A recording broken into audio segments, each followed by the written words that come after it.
The vast expanse of Nevada's Badlands stretches endlessly to the horizon. Hidden within these mountain strongholds are some of America's deepest and darkest secrets. Secret aircraft and the other legends of Area 51. Among these sandstone canyons today, there's a new glimmer of truth. Shrouded in mystery, it's a story that demands to be told. These are the witnesses of one of America's most unusual UFO encounters in history. Navy veterans and a band of brothers that want you to know that what they witnessed is real. This is their story. Petty Officer Jason Turner served aboard the USS Princeton in 2004. His personal conviction for democracy and patriotism guides him in his search for the truth. This is an actual event that happened, and I witnessed it. Aviation tech Patrick Hughes, a USS Nimitz veteran, he speaks for his shipmates who choose to remain silent. I'm one of those who has to see to believe, and obviously I've seen the evidence of this, so it exists. Top Gun Air Intercept Controller Kevin Day and Fire Controlman Gary Voorhees, both from the Princeton, served together in the ship's Combat Information Center. They saw them first, whatever it is they are. They wanted to show themselves, whatever they were. I don't think they wanted anything really to do with us. They were literally breaking the laws of physics in my eyes. These sailors are here for truth and vindication, and their story goes back over a decade to a time and place that marked a departure for all of them, both in their Navy careers, but also in their knowledge of the limits of man's technological understanding of our world.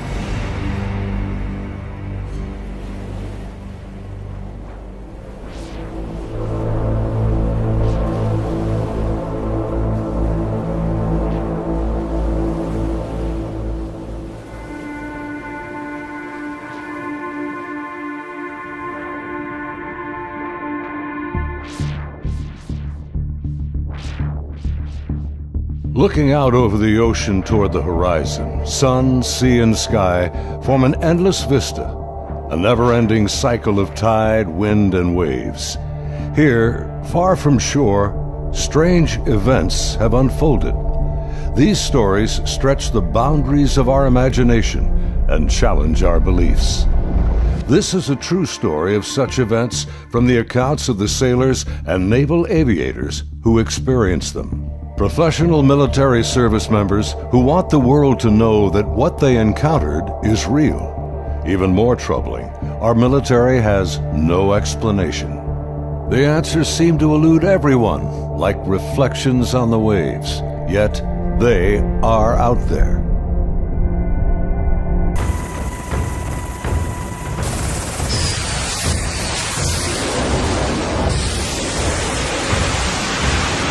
November 10th, 2004.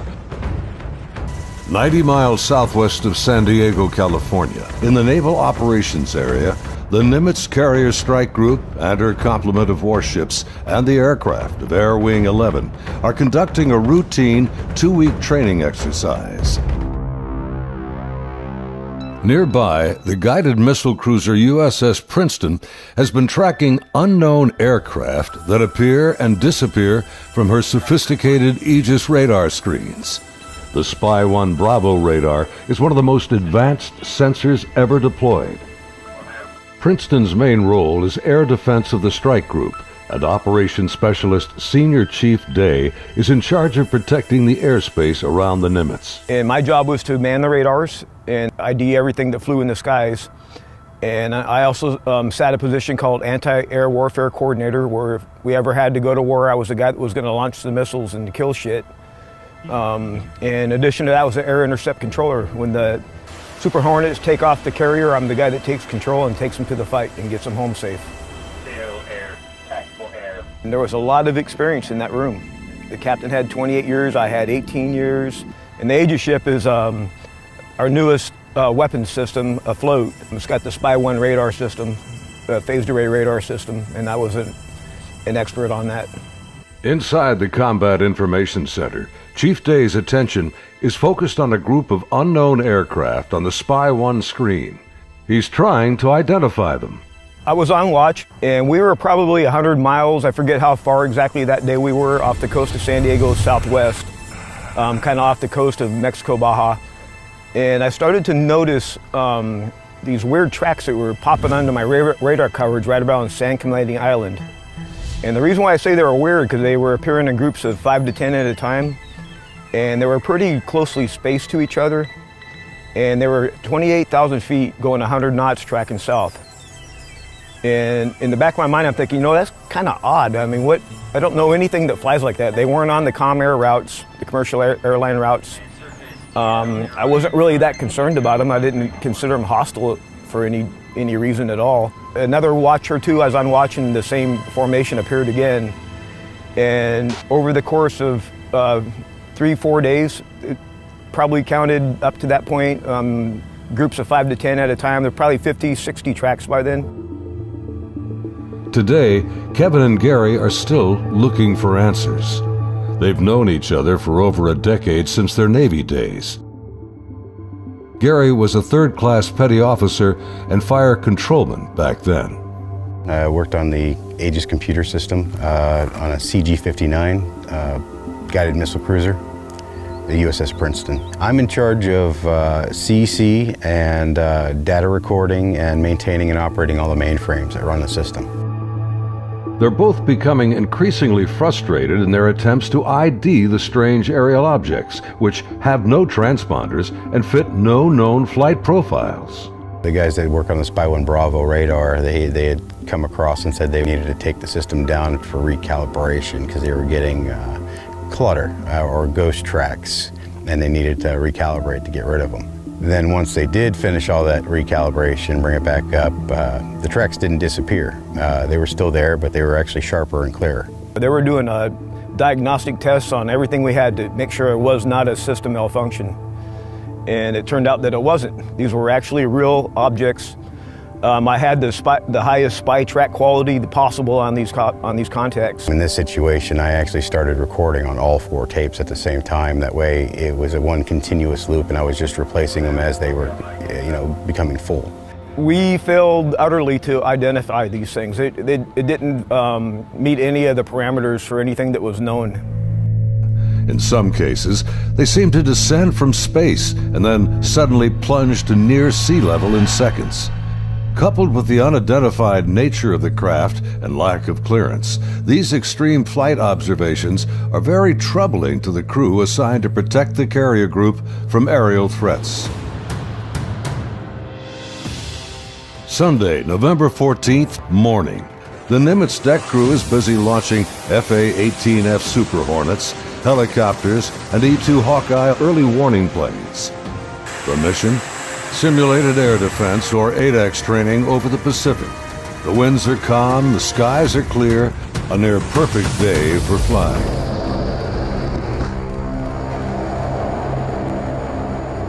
As they launch, the Black Aces Squadron has no knowledge of events happening nearby. In the back of my mind, that's when I determined I was going to become concerned about these objects, is we were getting ready to launch a whole bunch of aircraft in that same piece of sky. Fast Eagle climbs out to 20,000 feet and heads to the cap station about 40 miles south of the carrier. The cap is a rendezvous point used to form up with the other airplanes. Just 25 miles separation. The commander of Fast Eagle has over a decade in the air wing. His wingman for the day is a new pilot, a young officer on her first carrier deployment. She's paired with a senior pilot, her backseat weapons system officer for the mission. He will manage navigation and the advanced radar and targeting pods on the aircraft.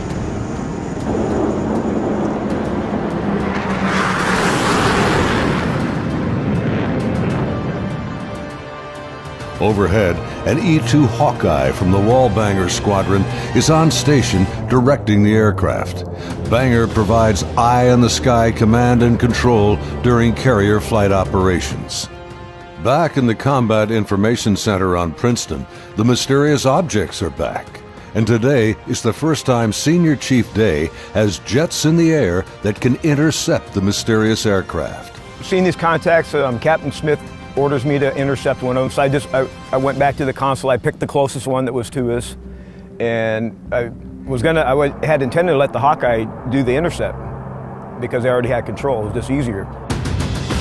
Day briefs the captain, and they agree to send the Hornets. The air intercept controller aboard Princeton, call sign Charlie, radios the Hawkeye and takes control of Fast Eagle. Banger, Charlie. Charlie's a banger, good. Banger, Charlie. Do you hold unknown air contact, bra, 270-48, 28,000 feet, bogey. Charlie, banger, negative. Radar picture is clean. The E-2 radar operators have been frustrated in their attempts to get a radar return on the unknown aerial target that Princeton is tracking. Even with their 24-foot radar dish, they can't get a lock on the object. Banger, Charlie. Transfer Fast Eagle flight to Charlie Control, button 13. We have a real-world tasking for them. Charlie, banger, roger. Fast Eagle, Charlie, stand by for real-world tasking. Charlie, Fast Eagle, send it. We vector towards that position in the sky, and real quiet on the radio. I'm just giving them bra calls, which is bearing range altitude, to these unknown bogey group. And basically I'm just telling the air crew where the object is, the bearing from them, and the range from them, and the altitude, so they can drive towards it. Contact bra 270-41, 20,000 feet, bogey, snap, 270, over. Roger, bearing 270, 41 miles. 100, go trail. 100. Say state. State 12,000 pounds. Clean, do you have it? I'm trying to get a track on it now. They sent link 16, but my radar picture is clean. The next radio call takes everyone by surprise. Fast Eagle 110, say loadout. 110, what's your weapons loadout? Yeah, the tactical action officer, the TAO, jumps on the radio. Her name was Lieutenant Elders, and she just point blank asked the Fast Eagle flight if they were carrying any type of weapons. And there was a stunned pause on the radio. Link's clean, Princeton. We just have CADM training missiles, and they're not coming off the rail. We're in an exercise environment, and the last thing we wanted to do is start shooting stuff. Now the controllers have the pilot's undivided attention. Normally, the squadron doesn't carry live ordnance when training. What do you guys think that was about? What, about the loadout? I have no idea. Maybe it's drug runners or something. Yeah, it could be. Or a lost assassin out of SoCal. I don't like this. Fast Eagle, Charlie, contact bra 160-34, 8,000 feet, bogey.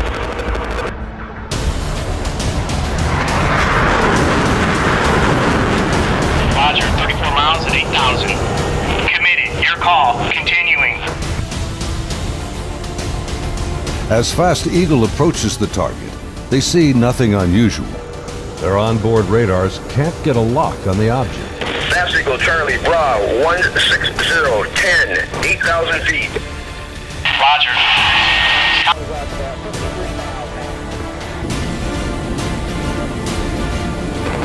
Fast Eagle, Charlie, merge plot.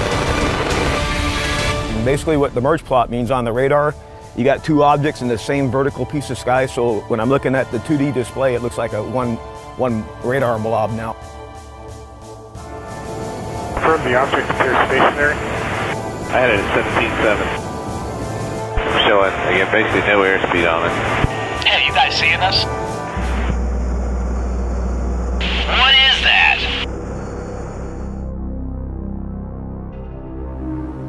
As the Super Hornets approach the target, they see a disturbance on the ocean surface. It's about the size of a 737, and it looks like something could be just below the surface. 100, anchor here, Angels 24. Roger. observing something in the water here, possibly aircraft in the water at the merge plot, just north of our position, about 2 miles. Charlie, roger. I'm descending to Angels 14 to take a look. Do you think that's our unknown? Man, not sure. Radar's clean. As soon as he got to the merge plot position, the object that he was intercepting dropped from 28,000 feet down to 50 feet above the water in 0.78 seconds, as I found out later the next day. As the Super Hornets get closer to the ocean disturbance, he suddenly spots another craft above it, a much smaller white object with an oblong shape, hovering, then darting just above the waves.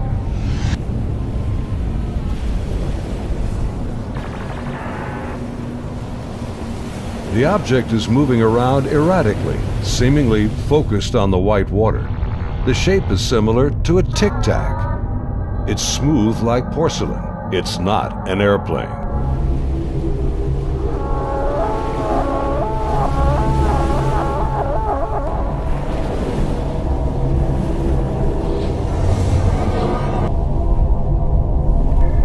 Suddenly, the object begins to rise into the air.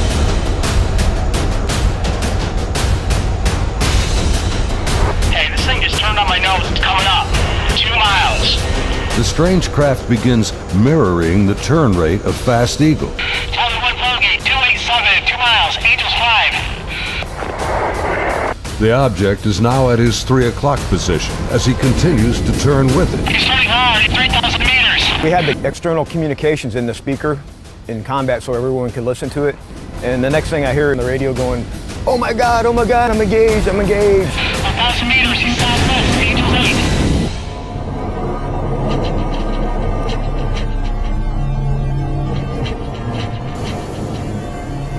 The commander is now about a mile away as he maneuvers his Hornet to get behind the unknown craft. It's about the size of an F-18, about 47 feet long, and it has no wings. As the dogfight unfolds, he quickly turns and dives to bring his jet's nose ahead of the object to close the distance.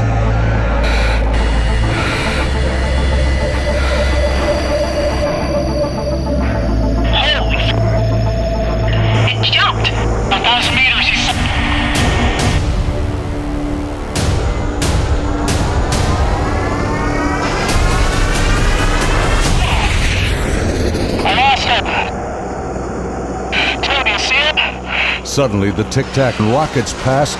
It's gone beyond the horizon in the blink of an eye. I saw it go 137. No tally. That didn't just happen. Say again. Fast Eagle Charlie, sir, you're not going to believe this, but the bogey group is now back at your cap station.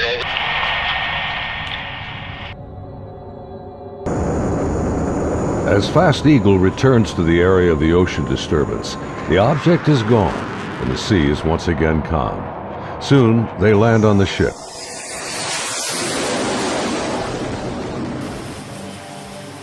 Back on board Banger, the flight crew has been listening to the radio transmissions from Fast Eagle. The crew has been tracking the intercepts on their advanced display systems called the CEC. One of the radar operators, who wishes to remain anonymous, describes hearing the fear in the pilots' voices, and he knows this is no drill. I had a good friend who flew on the Hawkeyes. We've been calling him Roger to protect his identity because he didn't want to come forward at this time, but he wanted to contribute to the story to verify that it actually happened. So there were 5 people in the airplane. Roger would have been sitting in the radar officer seat, which is towards the back middle of the plane. To the side of each one of them, or behind them, depending how the chair's rotating, is a window. Suddenly, his attention is drawn to something outside the Hawkeye. He and the entire crew watch in disbelief as a tic-tac object suddenly forms up on their E2 and then just as quickly shoots away from sight. The crew is left in disbelief.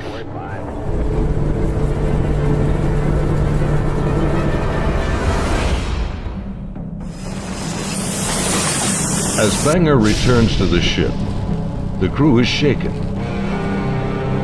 The highly unusual events are troubling, but what happens next has haunted them to this day. U.S. Navy officers quickly arrive and escort the aircrew to a secure space on the ship. As the crewmen begin to take off their flight gear, an officer begins the debriefing by telling them this event did not happen, and they are given non-disclosure agreements to sign. They are warned to never discuss this event again. Again, we're preparing for the air defense exercise. Now we got all the squadrons launching off the carrier because they're all up going to do their functional check flights. Senior Chief Day watched in disbelief as the Tic Tac UFOs reacted to the incoming fighter jets. All the objects in the sky, they all dropped out of the sky from 28,000 feet down to 50 feet. Based on the Spy 1 Bravo radar system, the object descended at over 24,000 miles an hour. It was unbelievable because normally what would happen if a normal aircraft did that? First of all, it would fly apart. It wouldn't be able to withstand the G-forces, and there would be multiple sonic booms. It would be boom, boom, boom, boom, boom, boom, boom, boom, boom, and this did not make any sonic booms. From what I observed, I saw that it went from, right around between 25 and 30,000 feet down to sea level and below sea level. Contact, tag number 042. Below sea level was confirmed to me by the actual sonar techs that were in combat, in communications with other techs that had said they had an active track on it under the water.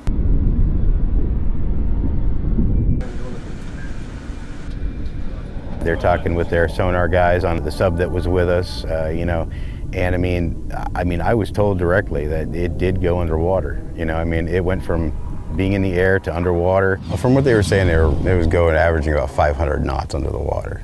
So it did slow down when it hit the water, but it didn't affect it inertially. After the intercepts, both Kevin and Gary climbed up to the ship's bridge wing to get a better view of the objects through the binoculars. We go up to the bridge wing and look at them through the big eyes, which is heavily magnified binoculars that are out on the bridge wing of the ship. Even when I was off watch, I was usually up in combat anyway, and I was sitting at the console. I just picked the closest object to us, and I got the relative bearing from the ship, slave over to the relative bearing of about the right altitude, and saw this white light in the sky. The movements were smooth to erratic. They just moved from one point to another. It was always a very sharp and clean movement. It always felt like a constant speed, not like speeding up. Just it needed to go to that point, and it decided to do it at this speed. And then it would just go from nothing to the speed they were going to go, and then stop at the next point. Meanwhile, back on the Nimitz, aviation tech Patrick Hughes is working to secure the classified data recorders from the Hawkeye that encountered the Tic Tac. We pull out their hard drives. We call them RMCs. We call them bricks because they physically heavy like a brick. But they contain the software to run the airplane. And they also record a lot of the data that the aircrew sees during the flight. So we take the removable stuff, we take it out, we go downstairs, back to our shop. Patrick's job involves tracking the chain of custody of the hard drives. Then we open up the safe, put them in the safe. We've got tracking sheets so we know what RMCs are on what airplane. We know who signed them out, who put them in the airplane, who took them out of the airplane. As he gets ready to wrap up the mission, there's a knock on the door. Our commanding officer's there, two other guys in flight suits, who I'm assuming were Air Force officers, because pretty sure that's the insignia they had on.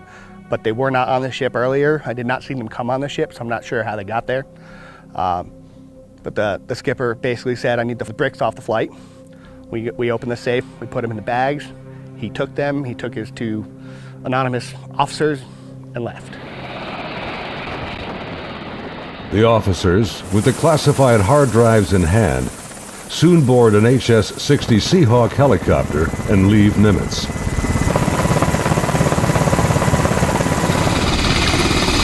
Soon thereafter, Petty Officer Voorhees has his own visit by unknown officials on the Princeton. Once they landed and everybody got off, then about maybe 20 minutes later, I got called in to have all my data recording tapes turned over. And then also told that I needed to reload CEC because it had been wiped. So it was, so I turned over all the tapes, and then they also said if there's any even blank tapes to erase anything else that's in the shop. Well, they were plainclothes people that came aboard on the helicopter. It was my chain of command that took control of the tapes from me. The helo left with them after that, so because we went right back to flight ops. The link between the Tic Tacs and these men is unknown.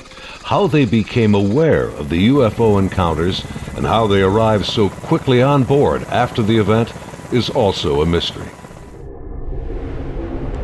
The video you are now watching is the actual gun camera FLIR footage of the Tic Tac taken by a later flight. This is the first video ever released by the U.S. government showing military planes engaging UFOs. The advanced targeting pod, known as ATFLIR, works in both TV mode and infrared mode. The film reveals no control surfaces, no exhaust plume, a uniform heat signature, and no visible means of propulsion.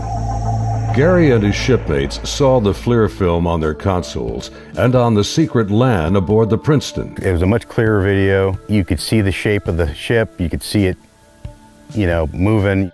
I tried to go and get a disc to come make a copy of it, and by the time I got back, it was already off of our hard drive, off the secret LAN. No access to it whatsoever. Petty Officer Jason Turner also saw a much higher resolution version of the FLIR film showing strange appendages extending from the object. But it did have some protruding at the bottom of it. I couldn't tell if they were curled back or straight down. Jason says the video was approximately 10 minutes in length and much longer than the video that has been released. I saw this video playing and I'd ask him, is this what we're training, or what's part of this training that we're going through? And he said, no, this is real life.